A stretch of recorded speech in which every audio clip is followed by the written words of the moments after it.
Bonjour, bien-aimés frères et sœurs, et vous qui aimez le Centre international Espérance et Vie, bienvenue au Centre international Espérance et Vie, laissant toutes les personnes découvrent et entrent dans leur destinée en Christ. Nous vous bénissons dans le nom précieux de Jésus. Aujourd'hui, nous voulons vous encourager, surtout dans ces moments difficiles que le monde traverse. Oui, nous voulons vous encourager à savoir que vous qui êtes en Jésus-Christ, et ceux qui ne connaissent pas Jésus, Jésus est le Fils de Dieu, il est mort à la croix pour nos péchés, mais il n'est pas resté dans la tombe, il est ressuscité pour notre justification et il vit pour l'éternité. Et le titre de ce message d'aujourd'hui, Jésus vient t'aider. Dans ta situation, Jésus vient t'aider. C'est pour t'encourager à avoir les yeux tournés vers Jésus. C'est pour t'encourager à venir dans la présence de Dieu. La Bible dit dans Hébreux chapitre 2 au verset 16, il dit, car assurément, ce n'est pas à des anges qu'il vient en aide, mais c'est à la postérité d'Abraham. En conséquence, il a dû être rendu semblable en toutes choses à ses frères, afin qu'il fût un souverain sacrificateur, miséricordieux et fidèle dans le service de Dieu, pour faire l'expiation des péchés du peuple, car ayant été tenté lui-même dans ce qu'il a souffert, il peut secourir ceux qui sont tentés. Ayant été tenté lui-même, Jésus a été tenté lui-même. Il a souffert. Il a été tenté par le diable. Il a été tenté à Gethsémani pour refuser la volonté de Dieu. Il a été tenté à la croix de Golgotha. Il a été tenté. Parce qu'il a été tenté, il a souffert. Il secourt. Il vient à ton secours, toi qui souffres. Je ne sais pas quel genre de souffrance que tu traverses, mais Jésus vient à ton secours.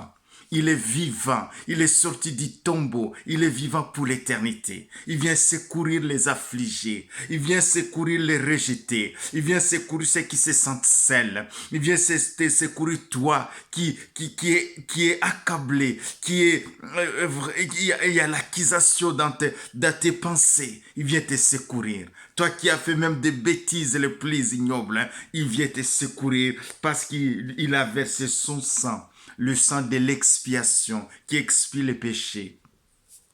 Dans Luc chapitre 3 au verset 21, lors du baptême de Jésus-Christ, la Bible dit que le Saint-Esprit est venu sur lui sous son forme corporelle comme une colombe et une voix fit entendre du ciel, « Tu es mon fils bien-aimé, en toi j'ai mis toute mon affection. Tu es mon fils. » Jésus a entendu la voix du Père en disant, « Tu es mon fils. » Tu es mon fils. Et la Bible dit dans Luc chapitre 4 verset 1 et 2, Jésus rempli du Saint-Esprit fut conduit par l'Esprit dans le désert pour être tenté par le diable. Jésus rempli, un homme rempli du Saint-Esprit, un homme conduit par le Saint-Esprit et pourtant il va être tenté par le diable.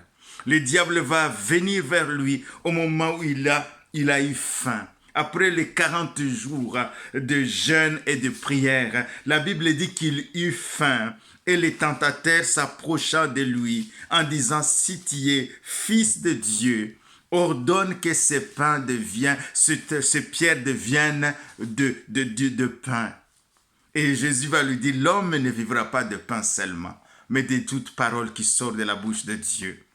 Ordonne, il vient, il a été tenté par 3 types de tentations. Les tentations qui concernent son physique, les tentations qui concernent notre physique, les tentations qui concernent notre psychique et les tentations qui concernent notre esprit. Donc l'homme est composé par l'esprit, l'âme et le corps. Il va être tenté par ces 3 domaines, mais il va sortir du tombeau. Il va sortir de cette tentation victorieuse. Et c'est pour cela qu'il peut nous secourir.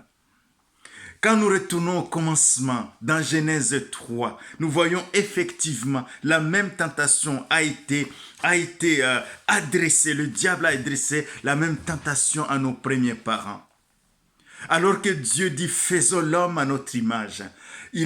Adam et Ève ont été créés à l'image de Dieu.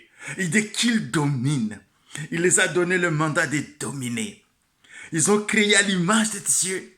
Ils sont comme Dieu. Mais regarde ce que le diable va dire.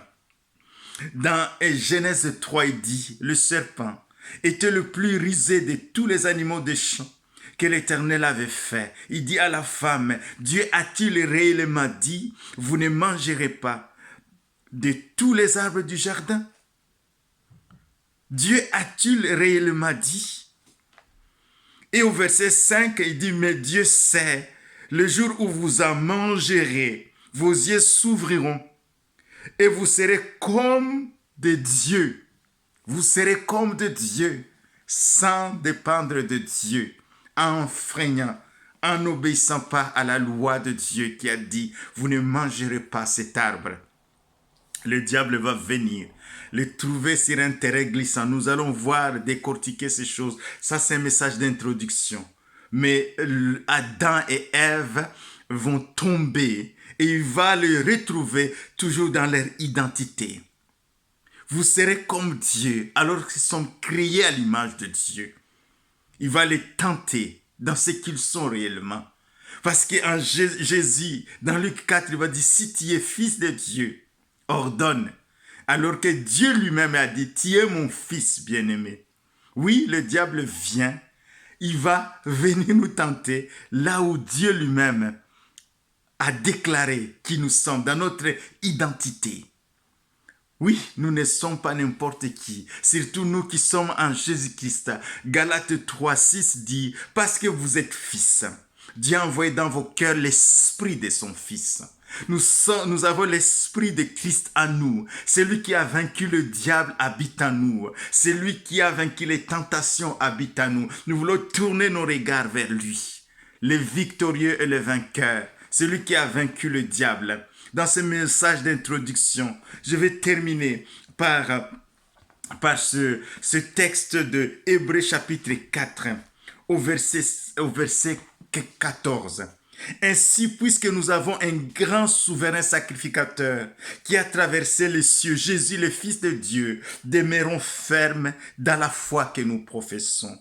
Car nous n'avons pas un souverain sacrificateur qui ne puisse compatir à nos faiblesses. Au contraire, il a été tenté comme nous en toutes choses sans commettre de péché. Approchons-nous donc avec assurance du trône de la grâce afin d'obtenir miséricorde et de trouver grâce pour être secourus dans tous nos besoins. Approchez-nous donc avec assurance, là où Jésus est assis à la droite du Père. Là où se passent toutes les décisions planétaires et éternelles, au trône de la grâce, dans la présence de Dieu. Jésus nous a ouvert la porte du ciel. Nous pouvons entrer dans la présence de Dieu. Seigneur, ce matin, au nom de Jésus, je te prie, Père, pour des hommes et des femmes qui traversent des moments difficiles, surtout dans ce temps où, Seigneur, le monde est confiné, le coronavirus frappe dans tous les sens. Seigneur, des personnes ont perdu leur emploi, des personnes ont perdu leur leurre. Seigneur, je te prie au nom de Jésus de venir à leur secours. Seigneur Jésus, viens secourir ces personnes. Ceux qui pleurent, secours-les. Et Seigneur, essuie leurs larmes. Ceux qui sont en difficulté financière, viens pourvoir leurs besoins. Seigneur, fais-nous grâce. Seigneur, je te prie de venir rencontrer ceux qui se sentent seuls, ceux qui sont dans la solitude au nom de Jésus. Seigneur, qui ressentent ta présence. Ceux qui croient en toi, qui ressentent ta présence parce que tu habites en eux. Merci pour leur secours. Merci pour leur secourir dans ces moments difficiles. Ils sont devant ton trône où, Seigneur, tu viens les secourir, tu compatis à leur faiblesse et tu les secours, tu les aides au nom de Jésus. Merci, Père. Amen. À bientôt pour le second message. Au revoir.